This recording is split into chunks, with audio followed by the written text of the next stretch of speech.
ADHD, or Attention Deficit Hyperactivity Disorder, is a common neurological disorder that appears in 5 to 10% of the population.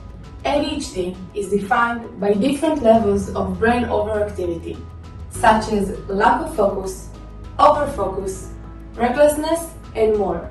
We are a group of 4 members. We have worked together for 1 year to create a game that helps identify levels of ADHD in a new and innovative way.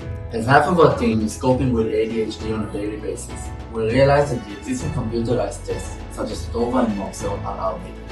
Other virtual experiences that deal with ADHD exist, but they do not offer a diagnostic tool. Therefore, we wanted to create a 3-dimensional game that will help others to not only discover the existence of the disorder, but also the level of it.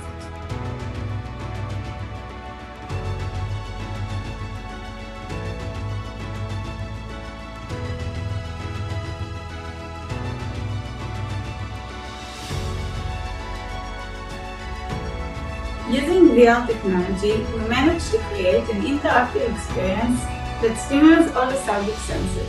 Our game monitor reaction time and action consistency through different stages that represent different levels of attention.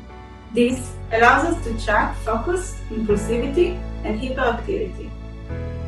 The virtual experience we created will help people identify more accurately their specific level of ADHD and hopefully will give them the opportunity to get a more suitable treatment.